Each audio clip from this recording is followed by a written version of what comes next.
César Sotogrado, el árbitro del pasado Getafe-Barcelona, ha completado una semana grande. El pasado domingo disfrutó de lo lindo en el Coliseo contemplando el festival de palos de los de Bordalás y posiblemente ampliaría la fiesta si ya en casa decidió revisar el partido y pudo ver las agresiones sin balón de los jugadores del Getafe en cámara lenta, repetidas, todas ellas captadas y reproducidas por las cámaras, pero ante las que en ningún caso entró el VAR ni el árbitro asistente, que sí actuó en cambio para expulsar justamente por otra parte a Rafinha. Es muy complicado entender cómo en menos de media hora hay 3 agresiones a Lewandowski, una a Gundogan, otra a Balde, y ni el árbitro asistente, ni el VAR, ni el propio Sotogrado, evidentemente, parecen darse cuenta de nada, cuando además nos lo está enseñando la televisión, nos están mostrando diferentes tomas. Es muy complicado de entender. Al margen de ignorar el festival de golpes, manotazos, codazos, hasta pseudo llaves de judo de los locales, Sotogrado pasó por alto un posible penalti por mano de Mitrovic al final de la primera parte. Se inhibió también en una jugada en la segunda parte en que Gené corta una incursión en solitario de Abde, que se plantaba solo ante el portero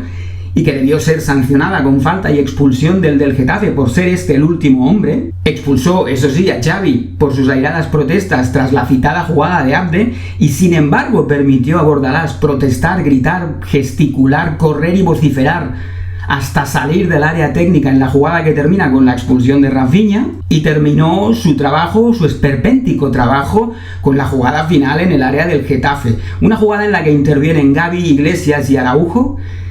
y en la que el árbitro recurre, ahí sí, a la videoasistencia para revisar la acción. Las imágenes muestran claramente cómo Iglesias agarra a Gavi con ambas manos y lo zarandea hacia adelante y hacia atrás para finalmente intentar sacarle el balón pateándole el pecho. El balón rebota en la rodilla de Iglesias, va al pecho de Gavi y finalmente parece rozar el bíceps o medio el brazo del azulgrana antes de ir a parar a Araujo, que recibe una patada del mismo Iglesias que le impide rematar. Después de revisar la jugada, Sotogrado omite el penalti o los penaltis, porque para mí que incluso hay 3 penaltis seguidos de Iglesias a Gavi.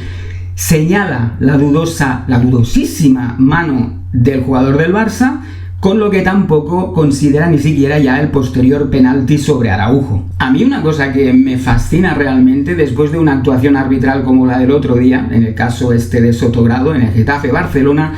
es cómo se queda un árbitro o qué debe pensar cuando ya está en casa y ve una y otra vez las hostias que se repartieron, o que repartieron concretamente los jugadores del Getafe, y las puede ver en cámara lenta desde diferentes ángulos una y otra vez. Porque yo no sé si los árbitros intentan mantenerse al margen y alejados de los medios de comunicación, pero es difícil ser totalmente impermeable porque estas imágenes las terminas viendo en todas partes. Aunque por otra parte yo supongo también que es cierto que aunque las viera todas seguidas le importaría un pimiento, porque de hecho es lo que hizo o lo que demostró cuando revisa la jugada final en la que hay 4 penaltis seguidos, 3 a Gavi, agarrón para adelante, agarrón para atrás, patada al pecho, patada luego a Araujo, y sin embargo el árbitro parece que está buscando exactamente aquel resquicio que le vaya a permitir no pitar ese penalti, y lo encuentra en esa mano que prácticamente solo ve él. En todo caso, quien seguro que ve o repasa los partidos es el Comité Técnico de Árbitros, que se ha manifestado indicando que la mano de Gavi no debió ser punible y que en consecuencia se debió señalar penalti a favor del Barcelona. Y en este punto a uno le viene a la cabeza la Premier League, que esta misma semana acaba de sancionar al árbitro de campo y al VAR por no señalar un penalti a favor del Wolves en su partido del pasado lunes contra el Manchester United, cuando en el último minuto Onana, el portero del United, arrolla en su salida a un delantero del Wolves, en una jugada que debió ser señalada como penalti y que evidentemente hubiera, posiblemente de haberse transformado el penalti, cambiado el resultado final del partido. Con este precedente de la Premier y dado el nivel de profesionalización del arbitraje en España, uno asumiría que estábamos a punto de tener noticias sobre una posible sanción a Sotogrado. Al fin y al cabo, los árbitros españoles son los mejor remunerados de Europa con muchísima diferencia. Y si en la Premier se acababa de sancionar a un árbitro o a unos árbitros por un error que condicionaba un resultado, lo lógico era pensar que aquí pudiera pasar lo mismo. No obstante, en España parece que los árbitros cobran muchísimo más que en Inglaterra, pero sus errores, incluso cuando condicionan un resultado y son objetivamente reconocidos por el propio comité, son tratados con más laxitud. Porque aquí, más allá del reconocimiento ya citado por parte del Comité Técnico de Árbitros sobre que Sotogrado y o el VAR se equivocaron condicionando también el marcador, no va a haber sanción y sí premio para Sotogrado. El premio a Sotogrado empezó con un partido de Conference League que pitó este pasado jueves en Eslovaquia y de momento termina con un descanso, una jornada de descanso que el árbitro está disfrutando este fin de semana. Habiendo pitado el domingo pasado en Getafe y este pasado jueves en Eslovaquia, para Sotogrado descansar este fin de semana, en lugar de tener que viajar a cualquier otro punto de la geografía española cuando aún estamos en pleno mes de agosto con un calor sofocante, más ganas de playa que de nada más, parece más un premio que un castigo. Sin embargo, algún sinvergüenza ha querido ver este descanso otorgado a Sotogrado como un neverazo fruto de las quejas del Barcelona. Incluso algún energúmeno se ha permitido escribir que la protesta del Barcelona le costará al magnífico colegiado 4.200 euros, que es la friolera que cobra un árbitro español por partido en la primera división. Estos desgraciados no cuentan que esta misma semana, tal y como ya hemos dicho, el jueves Sotogrado pitó un partido europeo de tercera ronda de la clasificación para la Conference League. No tengo el dato de lo que cobra un árbitro por un partido de Conference. Sin embargo, en Champions se dice que rondan los 7.000 euros. Por lo tanto, en Conference será menos, imaginemos tirando por lo bajo que puedan ser 2.000 euros. Consideremos fieles los datos que facilita Marca sobre los emolumentos que cobran los árbitros en las principales ligas europeas. Si los datos facilitados por Marca son correctos, Sotogrado este mes de agosto se va a embolsar 12.500 euros, que es su sueldo fijo como árbitro de primera división en España, más 4.200 por el Getafe Barcelona, más, supongamos, ya hemos tirado por lo bajo, 2.000 euros por el partido del jueves en Conference, y si pita, que lo hará, el último fin de semana de este mes de agosto en Liga, la jornada que va del 26, 27 al 28 de agosto, otros 4.200 para completar un mes en el que se llevará alrededor de 22.900 euros. Según Marca, cada árbitro dirige en España una media de 20 partidos. Pues bien, estos manipuladores que insinúan que el Barcelona se habría quejado y que por ello Sotogrado no habría pitado esta segunda jornada, dejando de ingresar 4.200 euros y planteando esto como si fuera algo que pudiera dejar al colegiado en la indigencia,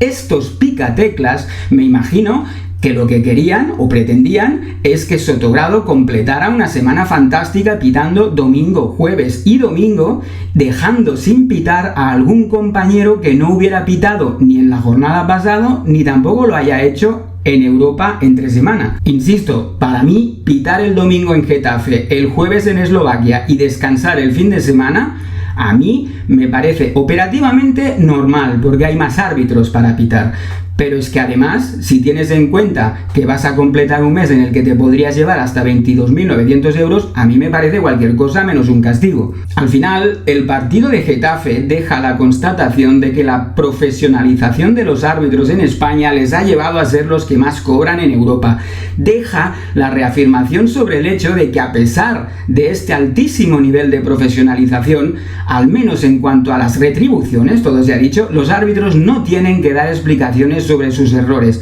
y que cuando estos castigan al Barcelona incluso hay premio. A razón de esta relación entre la retribución que se recibe y las responsabilidades que se asumen, uno se plantearía sugerir a todo aquel que tenga un hijo que insista en que éste, en lugar de hacer un máster sobre dirección de empresas o estudiar para neurocirujano, simplifique las cosas y se haga árbitro profesional de fútbol en España. Deja también el partido a un Xavi sancionado con 2 partidos por protestar una decisión equivocada en una jugada decisiva.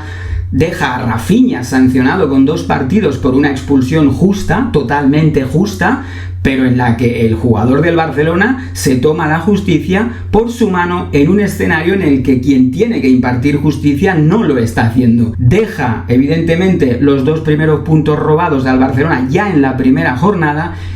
y también deja a Bordalás y a su banda sin sanción después de casi 2 horas de violencia televisada. A mí me da la sensación de que si nadie hace nada por parar cosas como la del domingo, que con Bordalás no son la primera ni la segunda vez que ocurren, pronto habrá que empezar a poner 2 rombos a las retransmisiones de los partidos de los equipos que dirige este individuo. Para quien no lo recuerde, antaño la televisión colocaba 2 rombos sobreimpresos en la imagen cuando el programa que se estaba emitiendo no era apto para públicos infantiles, por tener un contenido, por ejemplo, violento, del cual se interpretaba con lógica que no se podía aprender nada bueno. Esto es más o menos lo que se puede ver en cada partido televisado de un equipo de Bordalás. Y es que cuando uno se sienta en casa a ver un partido de fútbol con su hijo o con su hija, aficionados al fútbol, uno espera que copien, que tomen como referentes a jugadores como Modric, como Messi, como Aitana, como Alexia. Pero da miedo pensar que pueda haber algún niño o alguna niña que tome como referente o como el camino a seguir aquello que Bordalás enseña con sus equipos. Finalmente, el postpartido permite comprobar una vez más, o abre un escenario en el que se comprueba una vez más la persecución mediática institucional que sufre el Barcelona ya desde siempre, pero que ha cobrado una intensidad inusitada en los últimos años. Yo no sé si el Comité Técnico de Árbitros hace bien o mal, o qué es lo que persigue cuando admite de forma pública un error que altera la competición. Lo que está claro es que, teniendo en cuenta que no puede haber ninguna medida correctiva o de compensación y que tampoco hay sanciones hacia en este caso, el árbitro infractor, a mí lo que me parece es que al final lo que están haciendo es más burlarse de ti, en este caso del Barça, que otra cosa. En fin,